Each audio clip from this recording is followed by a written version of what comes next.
और असी गारंटी चुकते हैं कि अगर तुहाडे 3 महीने दे विच बैंड स्कोर नहीं आउंदे तो असी पूरे दे पूरे पैसे वापस करांगे। पर तुहानू सब नू एक अपील है कि पूरी दी पूरी वीडियो डिटेल दे विच देखिए। सत श्री अकाल जी सारिਆਂ ਨੂੰ। मैं वीनस बीर इमीग्रेशन बटाला तो जिवें कि तुहानू सारिਆਂ ਨੂੰ पता है कि साडी इस फर्म दे विच ਅਸੀਂ जो वादा किसी भी नाल करते हैं ਉਹ ਤੇ ਆਪਾਂ खरे उतरते हैं। ਸਾਡੇ ਇੱਥੇ हर एक मसले का हल ਹੁੰਦਾ है। ਤੁਹਾਨੂੰ पता है कि इस टाइम के उपर सब तो जो औखी चीज़ है जो सब वास्ते जग बनी पई है वो हैगी आ आइल्स। ਤੁਸੀਂ ਦੇਖਿਆ ਹੋਏਗਾ कि पंजाब ਦੇ ਵਿੱਚ 70 to 80% ਬੱਚਿਆਂ ਦੇ ਬੈਂਡ ਸਕੋਰ ਨਹੀਂ ਆ ਪਾਉਂਦੇ। ਕਿਸੇ ਦੇ ਰਾਈਟਿੰਗ ਦੇ ਵਿੱਚੋਂ ਰਹਿ ਜਾਂਦੇ ਆ, ਕਿਸੇ ਦੇ ਰੀਡਿੰਗ ਦੇ ਵਿੱਚੋਂ ਰਹਿ ਜਾਂਦੇ ਆ, ਕਿਸੇ ਦੇ ਲਿਸਨਿੰਗ ਤੇ ਕਿਸੇ ਦੇ ਸਪੀਕਿੰਗ ਦੇ ਵਿੱਚੋਂ। ਹੁਣ ਇਹਨਾਂ ਇਹ ਸਾਰੇ ਮਸਲਿਆਂ ਦਾ ਹੱਲ ਕੀ ਹੈ? ਸਾਡੇ ਬੈਂਡ ਸਕੋਰ ਕਿਉਂ ਰਹਿ ਜਾਂਦੇ ਆ?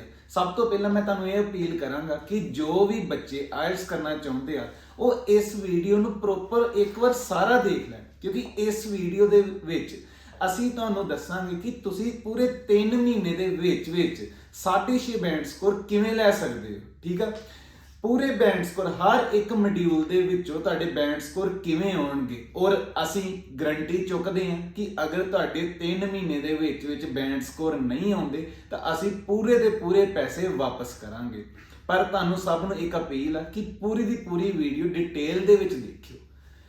ਜਿੱਦਾਂ ਕਿ ਤੁਹਾਨੂੰ ਪਤਾ ਵਾ ਜਦੋਂ ਤੁਸੀਂ ਆਇਲਸ ਕਰਨ ਜਾਂਦੇ ਹੋ, ਇੱਕ ਬੱਚੇ ਨੇ +2 ਕੀਤੀ ਆ, ਉਹਨੂੰ ਪਤਾ ਹੀ ਨਹੀਂ ਹੁੰਦਾ ਕਿ ਆਇਲਸ ਕਿਵੇਂ ਹੋਣੀ ਆ। ਉਹ ਥਾਂ ਤੇ ਜਾਂਦਾ, ਅਲੱਗ-ਅਲੱਗ ਸੈਂਟਰਾਂ ਦੇ ਵਿੱਚ ਜਾਂਦਾ ਕਿ ਸ਼ਾਇਦ ਜਿਹੜੇ ਸੈਂਟਰ ਦੀ ਫੀਸ ਵੱਧ ਹੋਊਗੀ, ਜਿੱਥੇ ਕਿ ਬਹੁਤ ਜ਼ਿਆਦਾ ਪੈਸੇ ਲੱਗੇ ਆ ਆਫਿਸ ਦੇ ਵਿੱਚ, ਸ਼ਾਇਦ ਉੱਥੇ ਮੇਰੀ ਆਇਲਸ ਹੋ ਜਾਊਗੀ। ਪਰ ਉੱਥੇ ਹਰ ਵਾਰ ਜਦੋਂ ਤੁਸੀਂ ਆਇਲਸ ਕਰਨ ਜਾਂਦੇ ਹੋ ਤਾਂ ਕੀ ਹੁੰਦਾ ਵਾ, 1 ਤੋਂ 1.5 ਮਹੀਨਾ ਤੇ ਉਹ ਤੁਹਾਨੂੰ ਇਦਾਂ ਹੀ ਕਦੀ ਬੇਸਿਕ, ਕਦੀ ਮੂਵਰਸ, ਕਦੀ ਫਲਾਇਰਸ ਇਹੋ ਜਿਹੀਆਂ ਕਲਾਸਾਂ ਦੇ ਵਿੱਚ ਪਾ ਦਿੰਦੇ ਆ ਕਿ ਬੇਸਿਕ ਦੇ ਵਿੱਚ ਆਪਾਂ ਤੁਹਾਨੂੰ ਸਮਝਾਵਾਂਗੇ ਆਇਲਸ ਕਿੱਦਾਂ ਹੋਣੀ ਆ, ਆਇਲਟਸ ਦਾ ਕੀ ਮਤਲਬ ਆ। ਤੇ ਪਰ ਤੁਹਾਨੂੰ ਨਹੀਂ ਪਤਾ ਕਿ ਆਇਲਸ ਦਾ ਕੀ ਮਤਲਬ ਆ। ਇਹ ਆਇਲਸ ਇੱਕ ਬਹੁਤ ਹੀ ਸਿੰਪਲ ਤੇ ਈਜ਼ੀ ਚੀਜ਼ ਹੈ। ਆਇਲਟਸ ਦਾ ਮਤਲਬ ਕੀ ਆ? ਮੈਂ ਇਹ ਨਹੀਂ ਤੁਹਾਨੂੰ ਆਇਲਸ ਦੀ ਫੁੱਲ ਫਾਰਮ ਨਹੀਂ ਦੱਸਣ ਲੱਗਾ।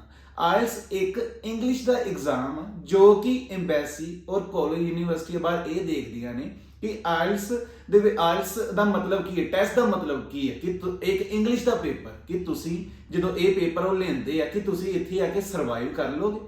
ਉਹਦੇ ਵਿੱਚ 4 ਮੋਡਿਊਲ ਹੁੰਦੇ ਆ ਨਾ, ਲਿਸਨਿੰਗ, ਰੀਡਿੰਗ, ਰਾਈਟਿੰਗ ਤੇ ਸਪੀਕਿੰਗ।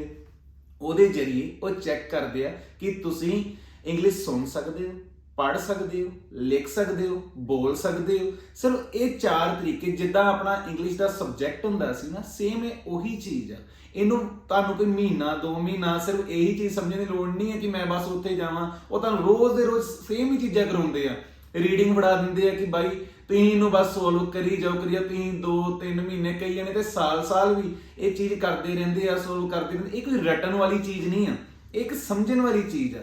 ਸਿੱਧੀ ਗੱਲ ਆ। ਜਿਹਦਾ ਤੇ ਬੇਸਿਕ ਕਲੀਅਰ, ਜਿਹਦਾ ਬੇਸ ਹੈਗਾ ਵਾ, ਜਿਹੜੇ ਤੇ ਵਧੀਆ ਸਕੂਲਾਂ ਤੋਂ ਪੜ੍ਹੇ ਆ, ਉਹ ਤੇ ਬੜੇ ਆਰਾਮ ਨਾਲ 6.5-7 ਬੈਂਡ ਸਕੋਰ ਲੈ ਲੈਂਦੇ ਆ। ਪਰ ਜਿਹੜੇ ਸਾਡੇ ਵੀਰ ਭਰਾ ਜਿੱਦਾਂ ਜਿਹੜੇ ਪੰਜਾਬ ਤੋਂ ਬਿਲੋਂਗ ਕਰਦੇ ਆ, ਅਸੀਂ ਆਨਲਾਈਨ ਸਕੂਲ ਦੇ ਵਿੱਚ ਪੜ੍ਹੇ ਆ ਜਿੱਥੇ ਸਾਡਾ ਇੰਗਲਿਸ਼ ਦਾ ਲੈਵਲ ਬਹੁਤ ਘੱਟ ਹੀ। ਹੁਣ 1 ਮਹੀਨੇ ਦੇ ਵਿੱਚ ਕਿੱਥੋਂ ਆਇਲਸ ਸਿੱਖ ਲਾਂਗੇ ਆਪਾਂ? ਠੀਕ ਆ, ਇਹ ਨਾ ਹੀ ਰਟਣੀ ਆ ਤੇ ਨਾ ਹੀ ਆਪਾਂ ਰੋਜ਼ ਦੇ ਰੋਜ਼ ਇਹਦੀ ਪ੍ਰੈਕਟਿਸ ਕਰ ਕਰਕੇ ਬੋਰ ਹੋਣਾ ਵਾ। ਮੈਨੂੰ ਵੀ ਪਤਾ ਜਦੋਂ ਤੁਸੀਂ ਰੀਡਿੰਗ ਫੜਦੇ ਹੋ ਨਾ, ਉਹਦੇ ਵਿੱਚ 40 ਕੁਐਸਚਨ ਹੁੰਦੇ ਆ। ਆਪਾਂ ਜੇ 10-15 ਕੁਐਸਚਨ ਕੀਤੇ ਹੁੰਦੇ ਆ ਤੇ ਆਪਾਂ ਬੋਰ ਹੋ ਜਾਂਦੇ ਆ ਜਾਂ ਸਾਡੀ ਅੱਖ ਲੱਗਣ ਲੱਗ ਜਾਂਦੀ ਆ। ਘਰੋਂ ਤੇ ਆਪਾਂ ਬੜੇ ਕੌਨਫੀਡੈਂਟ ਹੋ ਕੇ ਜਾਂਦੇ ਆ ਕਿ ਨਾ ਅੱਜ ਤੇ ਮੈਂ ਪੂਰੀ ਦੀ ਪੂਰੀ ਕਲਾਸ ਲਾਉਣੀ ਆ। ਪਰ ਕਲਾਸ ਦੇ ਵਿੱਚ ਬੈਠਦੇ ਹਾਂ, ਜਦੋਂ ਰੀਡਿੰਗ ਸਾਹਮਣੇ ਆ ਜਾਂਦੀ ਆ ਨਾ ਤੇ ਸਾਡੀਆਂ ਅੱਖਾਂ ਬੰਦ ਹੋਣ ਲੱਗ ਪੈਂਦੀਆਂ ਵਾ। ਆਪਾਂ ਇਹ ਸਾਰੇ ਪ੍ਰੋਸੈਸ ਨੂੰ, ਮੈਂ ਜਦੋਂ ਇਹ ਲੋਕਡਾਊਨ ਸੀ ਨਾ ਅੱਜ ਤੋਂ 3 ਸਾਲ ਪਹਿਲਾਂ, ਬੜੇ ਦੇਰ ਲਾ ਕੇ ਕਨਸੈਪਟ ਸੋਚਿਆ ਸੀ। ਉਹਦਾ ਆਪਾਂ ਐਕਸਪੈਰੀਮੈਂਟ ਕੀਤਾ ਕਿ ਇਹ ਆਇਲਸ ਕਿਵੇਂ ਸੌਖੇ ਤਰੀਕੇ ਨਾਲ ਹੋਗੀ, ਕਿਉਂਕਿ ਮੈਂ ਖੁਦ ਆਇਲਸ ਬੜੀ ਦੇਰ ਕਰਦਾ ਰਿਹਾ, ਮੇਰੇ ਖੁਦ ਦੇ ਬੈਂਡ ਸਕੋਰ ਨਹੀਂ ਆਉਂਦੇ। ਫਿਰ ਮੈਂ ਸੋਚਿਆ ਕਿ ਇਹਦਾ ਹੱਲ ਕੀ ਆ, ਇਹ ਆਪਾਂ ਕਿਹੜੇ ਤਰੀਕੇ ਦੇ ਨਾਲ ਕਰ ਸਕਦੇ ਹਾਂ। ਫਿਰ ਆਪਾਂ ਇੱਕ ਕਨਸੈਪਟ ਲੈ ਕੇ ਆਏ ਸਕੂਲ ਟਾਈਪ। ਤੁਸੀਂ ਸੁਣਿਆ ਹੀ ਹੋਊਗਾ ਕਿ ਸਾਡੇ ਇੰਸਟੀਚਿਊਟ ਦਾ ਨਾਮ ਆ Bir immigration and a language school. ਇੱਕ ਸਕੂਲ ਦੇ ਵਿੱਚ ਜਦੋਂ ਆਪਾਂ ਛੋਟੇ ਹੁੰਦੇ, ਜਦੋਂ ਆਪਾਂ ਕੋਈ ਵੀ ਚੀਜ਼ ਸਿੱਖਣੀ ਹੁੰਦੀ ਸੀ ਨਾ, ਉਹਨਾਂ ਨੇ ਸਾਡੇ ਪੀਰੀਅਡਸ ਵੰਡੇ ਹੋਏ ਸੀ। ਇੰਗਲਿਸ਼ ਦਾ ਅਲੱਗ, ਮੈਥ ਦਾ ਅਲੱਗ, ਸਾਇੰਸ ਦਾ ਅਲੱਗ। ਐਵੇਂ ਹੀ ਆਪਾਂ ਆਪਣੇ ਸਕੂਲ ਦੇ ਵਿੱਚ ਨਾ ਤੁਹਾਡੇ ਅਲੱਗ-ਅਲੱਗ ਤਰ੍ਹਾਂ ਦੇ ਪੀਰੀਅਡਸ ਵਾਈਜ਼ ਇਹਨੂੰ ਅਸੀਂ ਸਿਸਟਮ ਨੂੰ ਬਣਾਇਆ ਹੈ। ਅਸੀਂ ਆਇਲਸ ਨੂੰ ਇਦਾਂ ਨਹੀਂ ਕਰਾਉਣਾ ਕਿ ਮੈਂ ਤੁਹਾਨੂੰ ਰੀਡਿੰਗ ਵੀ ਕਰਾਈ ਜਾਊਂਗਾ, ਲਿਸਨਿੰਗ ਕਰਾਈ ਜਾਊਂਗਾ, ਰੋਜ਼ ਦੇ ਰੋਜ਼ ਕਹੂੰਗਾ 100 ਸਪੀਕਿੰਗਾਂ ਕਰੋ, 100 ਲਿਸਨਿੰਗਾਂ ਰੀਡਿੰਗਾਂ ਕਰੋ। ਇਹਦਾ ਆਇਲਸ ਨਹੀਂ ਹੋਣੀ। ਅਸੀਂ 5 ਤੋਂ 6 ਯੂਨੀਕ ਤਰੀਕੇ ਦੇ ਪੀਰੀਅਡ ਲੈ ਕੇ ਆਏ ਹਾਂ ਜਿਹਦੇ ਵਿੱਚ ਤੁਹਾਨੂੰ ਆਇਲਸ ਕਰਾਵਾਂਗੇ। ਜਿਵੇਂ ਕਿ ਰੀਡਿੰਗ ਆਪਾਂ ਤੁਹਾਨੂੰ ਜਦੋਂ ਰੀਡਿੰਗ ਦੀ ਕਲਾਸ ਆਪਾਂ ਤੁਹਾਡੀ ਲਵਾਉਣੀ ਹੈ ਨਾ, ਆਪਾਂ ਉਹ ਤਰੀਕੇ ਦੇ ਨਾਲ ਤੁਹਾਨੂੰ ਰੀਡਿੰਗ ਕਰਾ ਦੇਣੀ ਆ। ਤੁਹਾਨੂੰ ਪਤਾ ਵੀ ਨਹੀਂ ਲੱਗਣਾ ਕਿ ਕਦੋਂ ਰੀਡਿੰਗ ਹੋ ਗਈ, ਕਦੋਂ ਤੁਹਾਡੀ ਉਸੇ ਪੀਰੀਅਡ ਦੇ ਵਿੱਚ ਹੀ ਲਿਸਨਿੰਗ ਹੋ ਗਈ ਤੇ ਕਦੋਂ ਉਸੇ ਪੀਰੀਅਡ ਦੇ ਵਿੱਚ ਸਪੀਕਿੰਗ ਰਾਈਟਿੰਗ ਹੋ ਗਈ। ਮੈਂ ਤੁਹਾਨੂੰ ਇੱਕ ਐਗਜ਼ਾਮਪਲ ਦਿੰਦਾ। ਇੱਕ ਸਾਡਾ ਇਸੇ ਪੀਰੀਅਡ ਦੇ ਸਾਡੇ ਇਹ ਕਨਸੈਪਟ ਦੇ ਵਿੱਚ ਜਿਹੜੇ ਆਪਾਂ ਸਾਡਾ 3 ਮਹੀਨੇ ਦਾ ਕੋਰਸ ਆ। ਸਭ ਤੋਂ ਪਹਿਲਾਂ ਤੁਹਾਨੂੰ ਇੱਕ ਚੀਜ਼ ਸਮਝਾਦਾ। ਕਿਸੇ ਵੀ ਬੱਚੇ ਨੂੰ ਇਹ ਪਤਾ ਹੀ ਨਹੀਂ ਹੁੰਦਾ ਕਿ ਇਹ ਆਇਲਸ ਕਰਨੀ ਕਿੰਨੀ ਦੇਰ ਆ, ਮਹੀਨਾ ਕਰਨੀ ਆ, 2 ਮਹੀਨੇ ਕਰਨੀ ਆ, 10 ਮਹੀਨੇ ਕਰਨੀ ਆ ਜਾਂ ਸਾਲ ਕਰਨੀ ਆ। ਮੈਂ ਤੁਹਾਨੂੰ ਸਿੱਧੀ ਚੀਜ਼ ਦੱਸਦਾ, ਆਇਲਸ ਕਰਨੀ ਆ ਸਿਰਫ 3 ਮਹੀਨੇ।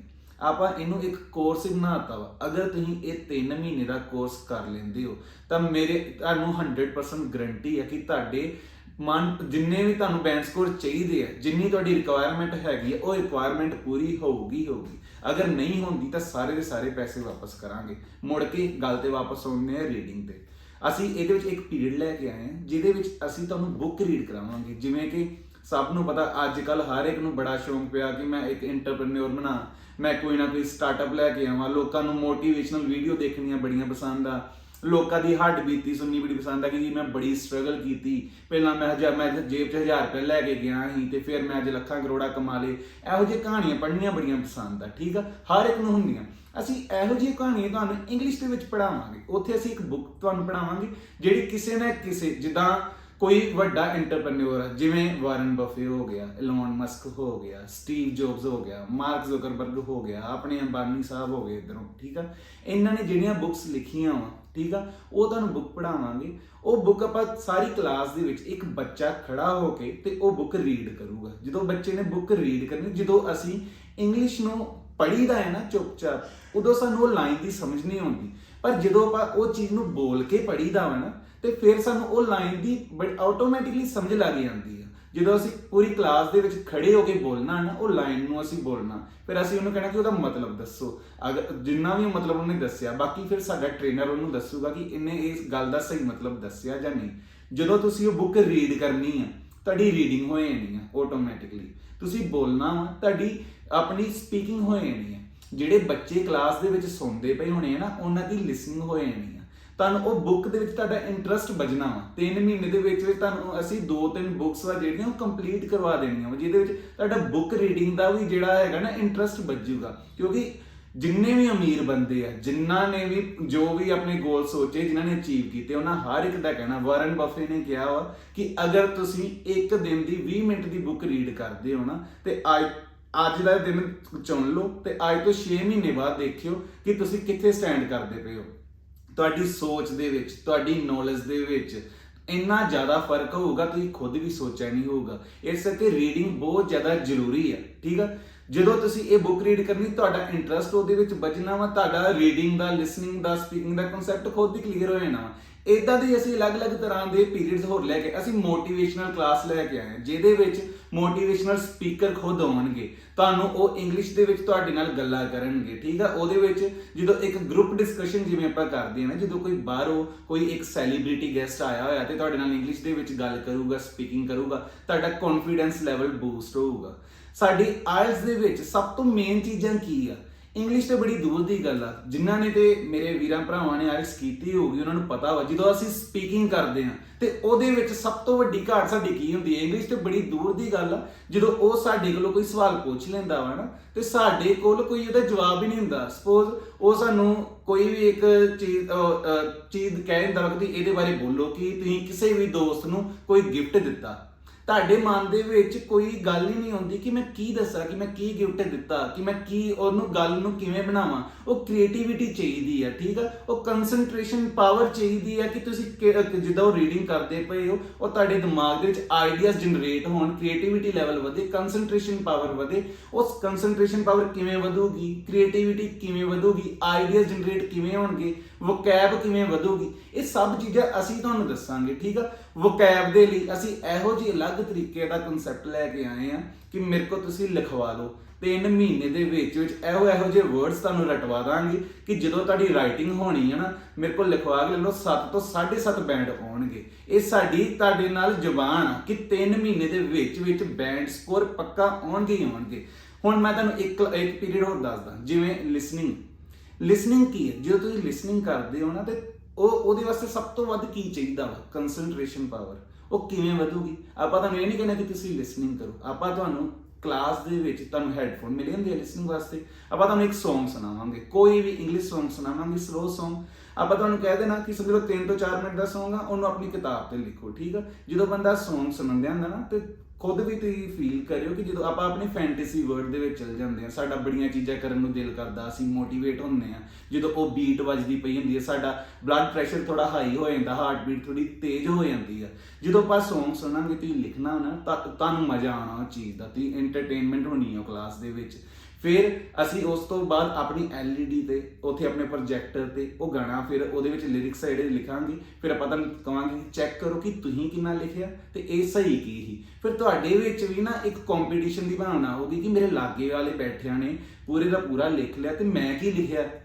ਜਦੋਂ ਇਹ ਪ੍ਰੋਪਰ ਰੋਜ਼ ਦੇ ਰੋਜ਼ 3 ਮਹੀਨੇ ਆਪਾਂ ਇਹਨੂੰ ਅਲੱਗ-ਅਲੱਗ ਤਰੀਕੇ ਦੇ ਨਾਲ ਅਲੱਗ-ਅਲੱਗ ਵੈਰਾਈਟੀਜ਼ ਲਿਆਂਦੀਆਂ, ਅਲੱਗ-ਅਲੱਗ ਕਨਸੈਪਟ ਲੈ ਕੇ ਆਏ ਚੀਜ਼ਾਂ, ਤੁਹਾਡੀ ਕੰਸੈਂਟਰੇਸ਼ਨ ਪਾਵਰ ਇੰਨੀ ਜ਼ਿਆਦਾ ਹੋ ਜਾਏਗੀ ਕਿ ਜਿੱਦਣ ਲਿਸਨਿੰਗ ਦਾ ਪੇਪਰ ਹੋਣਾ ਵਾ ਨਾ, ਉਦੋਂ ਤੁਸੀਂ ਖੁਦ ਦੇਖਿਓ ਕਿ ਜਿੱਥੇ ਤੁਹਾਡੇ ਪਹਿਲਾਂ 10-15 ਸਹੀ ਹੁੰਦੇ ਪਏ ਸੀ, ਉਹਦੇ 20 ਤੋਂ 25 ਸਹੀ ਹੁੰਦੇ ਹੋਊਗੇ। ਰਾਈਟਿੰਗ ਦੇ ਵਿੱਚ ਸਭ ਤੋਂ ਵੱਧ ਕੀ ਚੀਜ਼ ਚਾਹੀਦੀ ਹੈ? ਆਈਡੀਆਜ਼। ਉਹ ਆਈਡੀਆਜ਼ ਕਿਵੇਂ ਆਉਣਗੇ? ਵੋਕੈਬ ਕਿਵੇਂ ਆਊਗੀ? ਆਪਾਂ ਤੁਹਾਨੂੰ ਰੋਜ਼ ਦੇ ਰੋਜ਼ ਹੋਮਵਰਕ ਦੇਣਾ ਵਾ। ਉਹ ਹੋਮਵਰਕ ਕਾਹਦੇ ਵਿੱਚ ਦੇਣਾ ਵਾ? ਉਹਦੇ ਵਿੱਚ ਅਸੀਂ ਇੱਕ ਨਾ ਨਿਊਜ਼ਪੇਪਰ ਸੈਕਸ਼ਨ ਵੀ ਰੱਖਾਂਗੇ। ਤੇ ਖੁਦ ਸੋਚੋ, ਜਦੋਂ ਤੁਸੀਂ ਸਵੇਰੇ ਉੱਠਦੇ ਹੋ ਨਾ ਤੇ ਸਭ ਤੋਂ ਪਹਿਲਾਂ ਆਪਣਾ ਮੋਬਾਈਲ ਫੜ ਕੇ ਤੇ ਇੰਸਟਾਗ੍ਰਾਮ ਚਲਾਉਣ ਲੱਗ ਪੈਂਦੇ ਹੋ, ਰੀਲਾਂ ਚਲਾਉਣ ਲੱਗ ਪੈਂਦੇ ਆ। ਪਰ ਜਿਹੜੇ ਸਾਡੇ ਘਰ ਦੇ ਹੁੰਦੇ, ਸਾਡੇ ਘਰ 'ਚ ਬਜ਼ੁਰਗ, ਉਹ ਕੀ ਕਰਦੇ? ਉਹ ਨਿਊਜ਼ਪੇਪਰ ਪੜ੍ਹਦੇ, ਉਹਨਾਂ ਨੂੰ ਉਹਦੀ ਆਦਤ ਪਈ ਹੈ। ਸਾਨੂੰ ਉਹ ਆਦਤ ਨਹੀਂ ਪਈ, ਸਾਨੂੰ ਕੰਮ ਬੋਰਿੰਗ ਲੱਗਦਾ। ਪਰ ਮੇਰੇ ਕਹਿਣ ਤੇ ਇੱਕ ਵਾਰ ਤੁਸੀਂ ਹਫਤਾ ਜਦੋਂ ਨਿਊਜ਼ਪੇਪਰ ਪੜ੍ਹ ਲਿਆ ਨਾ, ਜਿੱਦਾਂ ਤੁਹਾਨੂੰ ਇੰਸਟਾਗ੍ਰਾਮ ਤੇ ਰੀਲਾਂ ਨੂੰ ਸਕਰੋਲ ਕਰਨ ਦੀ ਆਦਤ ਪਈ ਹੈ ਨਾ, ਸੇਮ ਉਦਾਂ ਹੀ ਤੁਹਾਨੂੰ ਆਪਣਾ ਨਿਊਜ਼ਪੇਪਰ ਪੜ੍ਹਨ ਦੀ ਆਦਤ ਪੈ ਜੂਗੀ। ਤੇ ਜਦੋਂ ਆਪਾਂ ਕਲਾਸ ਦੇ ਵਿੱਚ ਇੰਗਲਿਸ਼ ਨਿਊਜ਼ਪੇਪਰ ਤੁਹਾਡੇ ਕੋਲ ਸਾਰਿਆਂ ਦੇ ਸਾਹਮਣੇ ਪੜ੍ਹਵਾਇਆ, ਜਦੋਂ ਕਲਾਸ 'ਚ ਖੜੇ ਹੋ ਕੇ ਤੁਸੀਂ ਬੋਲੇ, ਉਹ ਜਿਹੜੀ ਉਹਦੇ ਵਿੱਚ ਨਿਊਜ਼ ਹੋਣੀ ਆ, ਉਹਦੇ ਨਾਲ ਤੁਹਾਡੇ ਆਈਡੀਆਜ਼ ਇੰਨੇ ਜ਼ਿਆਦਾ ਵਧਣਗੇ, ਇੰਨੇ ਜ਼ਿਆਦਾ ਤੁਹਾਡੇ ਕੋਲ ਕ੍ਰੀਏਟੀਵਿਟੀ ਆਊਗੀ। ਤੁਸੀਂ ਖੁਦ ਨਹੀਂ ਸੋਚਿਆ ਹੋਣਾ ਕਿ ਯਾਰ ਮੈਨੂੰ ਇੰਨੀ ਚੀਜ਼ ਦੀ ਨੌਲੇਜ ਹੈਗੀ ਆ, ਕਿਉਂਕਿ ਤੁਹਾਨੂੰ ਪੂਰੀ ਦੁਨੀਆਦਾਰੀ ਬਾਰੇ ਉਹਦੇ ਵਿੱਚ ਪਤਾ ਲੱਗ ਜਾਊਗਾ। ਤੁਹਾਡੇ ਕੋਲੋਂ ਕੋਈ ਕੁਝ ਸਵਾਲ ਪੁੱਛੂਗਾ ਨਾ, ਤੁਸੀਂ ਉਹਦੇ ਨਾਲ ਬੋਲਣ ਜੋਗੇ ਹੋ ਜਾਓਗੇ। ਜਦੋਂ 4 ਬੰਦੇ ਬੈਠੇ ਹੋਣਗੇ ਨਾ, ਜੇ ਕੋਈ ਟੌਪਿਕ ਚੱਲਦਾ ਪਿਆ, ਜਦੋਂ ਸਿਆਣੇ ਬੈਠੇ ਹੁੰਦੇ ਬੜੀਆਂ ਸਿਆਣੀਆਂ ਗੱਲਾਂ ਕਰਦੇ, ਆਪਾਂ ਲਾਗੇ ਬੈਠੇ ਸੁਣਦੇ ਹੁੰਦੇ ਆ, ਫਿਰ ਆਪਾਂ ਵੀ ਉਹਨਾਂ ਦੀ ਕੰਪਨੀ ਦਾ ਇੱਕ ਹਿੱਸਾ ਬਣਾਂਗੇ। ਆਪਾਂ ਵੀ ਉਹਨਾਂ ਨੂੰ ਬੋਲ ਕੇ ਦੱਸਾਂਗੇ ਕਿ ਹਾਂ ਮੈਨੂੰ ਵੀ ਇਹ ਚੀਜ਼ ਦੇ ਬਾਰੇ ਨੌਲੇਜ ਹੈਗੀ ਹੈ, ਸਗੋਂ ਤੁਹਾਨੂੰ ਉਹ ਚੀਜ਼ ਦੇ ਬਾਰੇ ਵੱਧ ਨੌਲੇਜ ਹੋਊਗੀ। ਅਸੀਂ ਨਿਊਜ਼ਪੇਪਰ ਸੈਕਸ਼ਨ ਕਰਵਾਵਾਂਗੇ, ਅਸੀਂ ਉੱਥੇ ਲਿਸਨਿੰਗ ਦੇ ਵਾਸਤੇ ਉੱਥੇ Song ਵਾਲਾ ਸੈਕਸ਼ਨ ਚਲਾਵਾਂਗੇ ਜਿਹਦੇ ਵਿੱਚ ਤੁਹਾਡੀ ਕੰਸੈਂਟਰੇਸ਼ਨ ਪਾਵਰ ਵਧੇ। ਅਸੀਂ ਬੁੱਕ ਸੈਕਸ਼ਨ ਕਰਵਾਵਾਂਗੇ ਜਿਹਦੇ ਵਿੱਚ ਤੁਹਾਡੀ ਲਿਸਨਿੰਗ, ਰੀਡਿੰਗ, ਰਾਈਟਿੰਗ ਸਾਰੀ ਕੰਪਲੀਟ ਹੋਵੇ। ਇਦਾਂ ਦੀ ਹੋਰ ਅਲੱਗ-ਅਲੱਗ ਤਰ੍ਹਾਂ ਦੀ ਚੀਜ਼ਾਂ ਕਰਾਵਾਂਗੇ। ਵੋਕੈਬ ਕਿਵੇਂ ਕੰਪਲੀਟ ਹੋਗੀ? ਜਦੋਂ ਤੁਸੀਂ ਨਿਊਜ਼ਪੇਪਰ ਸੈਕਸ਼ਨ ਕੀਤਾ, ਬੁੱਕ ਰੀਡਿੰਗ ਕੀਤੀ, ਇਹ ਸਾਰੇ ਦਿਨ ਦੇ ਜਿਹੜਾ ਤੁਸੀਂ ਕੰਮ ਕੀਤਾ, ਉਹਦੇ ਵਿੱਚ ਆਪਾਂ ਨਾ ਕੁਝ 5-5, 7-7 ਵਰਡ ਜਿਹੜੇ ਆ ਉਹ ਨਾਲ ਆਪਣੇ ਬੋਰਡ ਦੇ ਉੱਪਰ ਲਿਖੀ ਜਾਣੇ, ਤੁਹਾਨੂੰ ਵੀ ਨੋਟ ਕਰਾਈ ਜਾਣੇ। ਸਪੋਜ਼ ਅਸੀਂ ਅੱਜ ਦੇ ਤੁਹਾਡੇ ਕੋਈ 30 ਤੋਂ 40 ਵਰਡ ਲਿਖ ਲਏ, ਠੀਕ ਆ। ਜਿੱਦਾਂ ਸਕੂਲ ਦੇ ਵਿੱਚ ਅਗਲੇ ਦਿਨ ਅਟੈਂਡੈਂਸ ਹੁੰਦੀ ਸੀ, ਸਾਡੇ ਵੀ ਇੱਥੇ ਅਟੈਂਡੈਂਸ ਹੋਊਗੀ। ਉਹ ਅਟੈਂਡੈਂਸ ਪਰ ਇਹ ਨਹੀਂ ਕਿ roll number 1 yes sir, roll number 2 yes sir, ਇਹ ਨਹੀਂ ਹੋਊਗਾ। ਉਹਦੇ ਵਿੱਚ ਰੋਲ ਨੰਬਰ 1 ਆ ਗਿਆ, ਉਹ ਆ ਕੇ ਤੇ ਜਿਹੜਾ ਆਪਾਂ ਉਹਨਾਂ ਨੂੰ ਹੋਮਵਰਕ ਦਿੱਤਾ ਹੈ ਕਿ ਇਹ 30 ਵਰਡ ਤੁਸੀਂ ਯਾਦ ਕਰਕੇ ਉਹਨੇ ਇੱਥੇ ਆ ਕੇ ਸੁਣਾਓ, ਤੇ ਉਹ ਸੁਣਾਉਣੇ ਆ। ਤੇ ਇਹ ਨਹੀਂ ਕਿ ਤੁਹਾਨੂੰ ਨਹੀਂ ਆਉਂਦੇ ਤੇ ਆਪਾਂ ਤੁਹਾਨੂੰ ਬਿਠਾ ਦਾਂਗੇ ਜਾਂ ਕਲਾਸ ਚੋਂ ਬਾਹਰ ਜਾਣ ਲਈ ਕਹਿ ਦਾਂਗੇ ਜਾਂ ਹੱਥ ਖੜੇ ਕਰਾ ਦਾਂਗੇ। ਆਪਾਂ ਤੁਹਾਨੂੰ ਕਹਿਣਾ ਆਪਣੀ ਕਾਪੀ ਫੜੋ, ਇਹ ਜਿਹੜੇ 30 ਵਰਡ ਦਿੱਤੇ ਇਹਨਾਂ ਨੂੰ 30 ਵਾਰੀ ਕਲਾਸ ਦੇ ਵਿੱਚ ਰਿਪੀਟ ਕਰੋ, ਠੀਕ ਆ। ਇਦਾਂ ਹੀ ਰੋਲ ਨੰਬਰ 1 ਤੋਂ ਲੈ ਕੇ ਜਿੰਨੇ ਵੀ 15, ਸਪੋਜ਼ ਤੁਹਾਡੀ ਕਲਾਸ 'ਚ 15 ਜਣੇ ਬੈਠੇ, 15 ਜਣੇ 30 ਵਾਰੀ ਉਹ ਕਲਾਸ ਦੇ ਵਿੱਚ ਵਰਡ ਬੋਲੇ। ਜਦੋਂ ਛੋਟੇ ਹੁੰਦੇ ਸਾਨੂੰ ABC ਨਹੀਂ ਨਾ ਆਉਂਦੀ, ਤੇ ਉਦੋਂ ਕਲਾਸ ਦੇ ਵਿੱਚ ਮੈਡਮ, ਘਰ ਦੇ ਵਿੱਚ ਮੰਮੀਆਂ ਇਹੀ ਕਰਦੀਆਂ ਸੀ, ਬਾਰ-ਬਾਰ ABC ਲਿਖਾਉਂਦੇ ਸੀ, ਪੜ੍ਹਾਉਂਦੇ ਸੀ, ਸੁਣਦੇ ਸੀ। ਤੇ ਉਹ ਚੀਜ਼ ਇਹੋ ਜਿਹੀ ਰਟੀ ਗਈ ਕਿ ਤੁਸੀਂ ਅੱਜ ਹੁਣ ABC ਨੂੰ ਪੁੱਠਾ ਵੀ ਵੜ ਸਕਦੇ ਹੋ, ਕਿ ਇਹੋ ਜਿਹੀ ਤੁਹਾਨੂੰ ਰਟੀ ਗਈ ਆ। ਤੇ ਇਦਾਂ ਹੀ ਤੁਹਾਨੂੰ ਵੋਕੈਬ ਆਪਾਂ ਸਿਖਾ ਦਾਂਗੇ। ਜਦੋਂ ਤੁਹਾਨੂੰ ਦਿਨ ਦੇ ਵਿੱਚ 300-300 ਵਾਰੀ ਉਹ ਵੋਕੈਬ ਪੜ੍ਹਨੀ ਪਈ ਨਾ, ਉਹ ਤੁਹਾਡੇ ਦਿਮਾਗ ਵਿੱਚ ਇਹੋ ਜਿਹੀ ਰਟੀ ਜਾਣੀ ਕਿ ਰਾਈਟਿੰਗ ਦੀ ਸਕਿੱਲਸ ਤੁਹਾਡੀਆਂ ਤੁਸੀਂ ਖੁਦ ਦੇਖਿਓ 7 ਤੋਂ 7.5 ਬੈਂਡ ਜੋਗੇ ਹੋ ਜਾਓਗੇ। ਬਾਕੀ ਹੋਰ ਤੁਸੀਂ ਪੂਰਾ ਕਨਸੈਪਟ ਜਾਣਨ ਦੇ ਲਈ ਨਾ ਇੱਕ ਵਾਰ ਬੀਰ ਇਮੀਗ੍ਰੇਸ਼ਨ ਦੇ ਨਾਲ ਕੰਟੈਕਟ ਕਰੋ, ਠੀਕ ਆ। ਕਿਉਂਕਿ ਫੋਨ ਕਰਨ ਦਾ ਕੋਈ ਚਾਰजेस ਨਹੀਂ ਹੈਗੇ, ਕਾਉਂਸਲਿੰਗ ਦੇ ਕੋਈ ਚਾਰजेस ਨਹੀਂ ਹੈਗੇ। ਤੁਹਾਨੂੰ ਕਾਉਂਸਲਿੰਗ ਦੇ ਵਿੱਚ ਡੈਮੋ ਕਲਾਸ ਦੇ ਵਿੱਚ ਪ੍ਰੋਪਰ ਆਪਾਂ ਸਾਰਾ ਦੱਸਾਂਗੇ ਕਿ ਆਇਲਸ ਤੁਹਾਨੂੰ ਕਿਵੇਂ ਕਰਾਉਣੀ ਹੈ, ਠੀਕ ਹੈ। ਜਦੋਂ ਏਡੀ ਵੱਡੀ ਗਰੰਟੀ ਚੁੱਕਦੇ ਪਏ ਆ ਨਾ ਕਿ 3 ਮਹੀਨੇ ਦੀ ਆਇਲਸ ਆ, ਸਿਰਫ 3 ਮਹੀਨੇ ਦੇ ਵਿੱਚ ਆਇਲਸ ਕਰਵਾ ਕੇ ਦੇਵਾਂਗੇ। ਅਗਰ ਨਹੀਂ ਹੁੰਦੀ ਤੇ ਪੂਰੇ ਦੇ ਪੂਰੇ ਪੈਸੇ ਵਾਪਸ ਕਰਾਂਗੇ। ਪਹਿਲੇ ਦਿਨ ਹੀ ਫੀਸ ਲੈਣ ਲੱਗੇ ਨਾ ਕੰਟਰੈਕਟ ਕਰਾਂਗੇ, ਸਾਈਨ ਕਰਾਂਗੇ ਤੇ ਨਾਲ ਦੇ ਨਾਲ ਹੀ ਸਟੰਪ ਲਾਵਾਂਗੇ। ਤੇ ਜੇ ਆਪਾਂ ਆਪਣੀ ਜ਼ਬਾਨ ਤੇ ਖਰੇ ਨਹੀਂ ਉਤਰਦੇ, ਤੁਸੀਂ ਆਪਣੀ ਵੀਡੀਓ ਬਣਾ ਕੇ ਪਾ ਦਿਓ, ਦੱਸੋ ਕਿ 3 ਮਹੀਨੇ ਬਾਅਦ ਕਿਹੜਾ ਮੈਂ ਇੱਥੇ ਚੱਲ ਜਾਣਾ, ਮੈਂ ਬਿਜ਼ਨਸ ਨਹੀਂ ਕਰਨਾ। ਜੇ ਮੈਂ ਆਪਣੇ ਇੰਨੇ ਬਿਜ਼ਨਸ ਖੋਲ ਕੇ ਇੱਥੇ ਇੰਨੇ ਆਫਿਸ ਖੋਲ ਕੇ ਬੈਠਾ ਹਾਂ ਨਾ, ਜੇ ਮੈਂ ਏਡੀ ਵੱਡੀ ਜ਼ੁਬਾਨ ਕਰਦਾ ਪਿਆ ਕਿ ਕੋਈ ਨਾ ਕੋਈ ਮਾੜੀ ਮੋਟੀ ਗੱਲ ਤੇ ਹੋਊਗੀ ਕਿਤੇ ਨਾ ਕਿਤੇ, ਜੇ ਮੈਂ ਇਹ ਜ਼ਿੰਮੇਵਾਰੀ ਚੁੱਕਦਾ ਪਿਆ ਕੋਈ ਮਾੜੀ ਮੋਟੀ ਗੱਲ ਤੇ ਹੋਊਗੀ ਨਾ ਕਿ ਮੈਂ ਏਡੀ ਵੱਡੀ ਜ਼ਿੰਮੇਵਾਰੀ ਚੁੱਕਦਾ ਪਿਆ ਵਾਂ। ਬਾਕੀ ਦੂਜੀ ਵੱਡੀ ਚੀਜ਼ ਇਹ ਨਹੀਂ ਕਿ ਸਿਰਫ ਬਟਾਲਾ ਦੇ ਵਾਸੀਆਂ ਵਾਸਤੇ ਇਹ ਆਫਰ ਹੈ। ਜਿਹੜਾ ਬੰਦਾ ਭਾਵੇਂ ਉਹ ਕਿਤੇ ਦੂਰ ਹੀ ਬੈਠਾ ਵਾ, ਕਿਤੇ ਵੀ ਦੂਰ ਕਿਸੇ ਵੀ ਕੋਨੇ ਤੇ ਬੈਠਾ ਵਾ, ਉਹ ਸਾਡੇ ਕੋਲ ਆਨਲਾਈਨ ਆਇਲਸ ਕਲਾਸ ਲਾ ਸਕਦਾ ਵਾ। ਆਨਲਾਈਨ ਆਇਲਸ ਕਲਾਸ ਦੇ ਵਿੱਚ ਮੈਂ ਤੁਹਾਨੂੰ ਹੁਣੇ ਵੀਡੀਓ ਦੇ ਵਿੱਚ ਇੱਕ ਬਹੁਤ ਵੱਡੀ ਆਫਰ ਦਿੰਦਾ ਹਾਂ। ਸਿਰਫ 999 ਰੁਪਏ ਦੇ ਵਿੱਚ 1 ਮਹੀਨੇ ਦਾ ਤੁਹਾਨੂੰ ਆਪਾਂ ਪੈਕੇਜ ਦੇਵਾਂਗੇ। ਮਤਲਬ ਕਿ 1000 ਰੁਪਇਆ ਇੱਕ, ਤੁਹਾਨੂੰ 10,000 ਰੁਪਏ ਤੋਂ ਘੱਟ ਤੇ ਨਹੀਂ ਨਾ ਕਿਤੇ ਆਇਲਸ ਦਾ ਕੋਰਸ ਮਿਲਦਾ। 1000 ਰੁਪਏ ਦੇ ਵਿੱਚ ਅਸੀਂ ਤੁਹਾਨੂੰ ਇਹ ਆਇਲਸ ਕਰਵਾਵਾਂਗੇ ਮਹੀਨੇ ਦੀ। ਅਗਰ ਤੁਸੀਂ ਸਮਝ ਲਓ ਕਿ ਤੁਹਾਡਾ ਕਿਸੇ ਦਾ ਪੇਪਰ ਆ, ਤੁਸੀਂ ਸਪੀਕਿੰਗ ਕਰਨਾ ਚਾਹੁੰਦੇ ਤਾਂ ਸਿਰਫ 99 ਰੁਪੀਸ ਦੇ ਵਿੱਚ, ਮਤਲਬ ਕਿ ਸਿਰਫ 100 ਰੁਪਏ ਦੇ ਵਿੱਚ ਤੁਸੀਂ ਸਪੀਕਿੰਗ ਕਰ ਸਕਦੇ ਹੋ। 100 ਰੁਪਏ ਦੇ ਵਿੱਚ ਅਸੀਂ 5 ਸ਼ਾਟ ਦੇਵਾਂਗੇ, 5 ਵਾਰ ਸਪੀਕਿੰਗ ਤੁਸੀਂ ਦਿਨ ਦੀ ਕਰ ਸਕਦੇ ਹੋ ਸਿਰਫ 100 ਰੁਪਏ ਦੇ ਵਿੱਚ। ਔਰ ਅਗਰ ਤੁਸੀਂ ਡੈਮੋ ਕਲਾਸ ਚਾਹੁੰਦੇ ਹੋ ਤਾਂ ਸਿਰਫ 250 ਰੁਪਏ ਦੇ ਵਿੱਚ ਅਸੀਂ ਤੁਹਾਨੂੰ ਡੈਮੋ ਕਲਾਸ ਦੇਵਾਂਗੇ, ਉਹ ਵੀ ਆਪਣੀ ਆਨਲਾਈਨ। ਇਹ ਮੈਂ ਗੱਲ ਕਰਦਾ ਪਿਆ ਆਨਲਾਈਨ ਪੈਕੇਜ ਦੀ, ਠੀਕ ਹੈ। ਜਿਹੜੀ ਆਨਲਾਈਨ ਆ, ਆਫਲਾਈਨ ਦੇ ਚਾਰजेस ਕੁਝ ਅਲੱਗ ਨੇ ਔਰ ਆਨਲਾਈਨ ਦੇ ਕੁਝ ਅਲੱਗ ਨੇ, ਕਿਉਂਕਿ ਆਨਲਾਈਨ ਦੇ ਵਿੱਚ ਤੁਹਾਨੂੰ ਵੀ ਪਤਾ ਕਿ ਇੱਕ ਹੀ ਟੀਚਰ ਬੈਠਾ, ਇੱਕ ਟੀਚਰ ਆਰਾਮ ਨਾਲ ਕਿੰਨੇ ਬੱਚਿਆਂ ਨੂੰ ਪੜ੍ਹਾ ਸਕਦਾ ਵਾ। ਪਰ ਜਿਹੜੀ ਆਫਲਾਈਨ ਕਲਾਸ ਆ ਉਹਦੇ ਵਿੱਚ ਸਾਡੀ ਤੁਹਾਨੂੰ ਵੀ ਪਤਾ ਕਿ ਕਿੰਨੀ ਮਿਹਨਤ ਲੱਗਦੀ ਹੈ, ਕਿੰਨੇ ਟੀਚਰਸ ਹੁੰਦੇ ਨੇ ਉੱਥੇ, ਕਿ ਅਗਰ ਤੁਸੀਂ ਪੈਸੇ ਖਰਚੇ ਨਾ ਤੇ ਤੁਹਾਨੂੰ ਉਹਦਾ ਉਹ ਵਰਥ ਹੋਣਗੇ, ਤੁਹਾਡੇ ਕਿਸੇ ਕੰਮ ਆਉਣਗੇ ਉਹ, ਠੀਕ ਆ। ਆਨਲਾਈਨ ਸਿੱਧੀ ਗੱਲ 100 ਰੁਪਏ ਦੇ ਵਿੱਚ ਸਪੀਕਿੰਗ, 250 ਰੁਪਏ ਦੇ ਵਿੱਚ ਡੈਮੋ ਕਲਾਸ, 1000 ਰੁਪਏ ਦੇ ਵਿੱਚ ਤੁਹਾਡੇ ਆਈਲੈਟਸ ਦਾ 1 ਮਹੀਨਾ। ਤੇ ਮੈਂ ਤੁਹਾਨੂੰ ਇੱਕ ਹੋਰ ਚੀਜ਼ ਦੱਸਦਾ, ਇਹਦੇ ਵਿੱਚ ਵੀ ਸਿੱਧੀ ਆਫਰ 3 ਮਹੀਨੇ ਦਾ ਪੈਕੇਜ ਇਹ 2500 ਰੁਪਏ ਦਾ ਹੋਊਗਾ ਆਨਲਾਈਨ ਆਇਲਸ ਕਲਾਸ ਵਾਲਾ। ਅਗਰ ਤੁਹਾਡੇ ਇਹਦੇ ਵਿੱਚ ਵੀ ਬੈਂਡ ਸਕੋਰ ਨਹੀਂ ਆਉਂਦੇ ਤਾਂ ਇਹ ਵੀ ਸਾਰੇ ਪੈਸੇ ਆਪਾਂ ਤੁਹਾਨੂੰ ਟੋਟਲੀ ਵਾਪਸ ਕਰ ਦੇਵਾਂਗੇ, ਠੀਕ ਆ। ਬਾਕੀ ਹੋਰ ਕਿਸੇ ਵੀ ਜਾਣਕਾਰੀ ਦੇ ਲਈ ਆਇਲਸ ਲਈ, ਪੀਟੀ ਲਈ ਐਸ ਵੈਲ ਐਸ ਪੀਟੀ ਵੀ ਤੁਹਾਨੂੰ ਇਹੋ ਜਿਹੇ ਤਰੀਕੇ ਦੇ ਨਾਲ ਕਰਾਵਾਂਗੇ 100% ਤੁਹਾਡੇ ਬੈਂਡ ਸਕੋਰ ਆਉਣਗੇ ਹੀ ਆਉਣਗੇ, ਠੀਕ ਆ। ਆਇਲਸ ਕਰਨੀ ਆ, ਪੀਟੀ ਕਰਨੀ ਆ, ਜਾਂ ਫਿਰ ਤੁਸੀਂ ਕੈਨੇਡਾ ਦੀ ਸਟੱਡੀ ਵੀਜ਼ਾ ਫਾਈਲ ਲਗਵਾਉਣਾ ਚਾਹੁੰਦੇ ਹੋ ਤਾਂ ਅੱਜ ਹੀ ਬੀਰ ਇਮੀਗ੍ਰੇਸ਼ਨ ਦੇ ਨਾਲ ਕੰਟੈਕਟ ਕਰੋ, ਜੋ ਕਿ ਇਹਦੇ 2 ਆਫਿਸ ਸਿਰਫ ਬਟਾਲਾ ਦੇ ਵਿੱਚ ਹੀ ਨੇ। ਧੰਨਵਾਦ।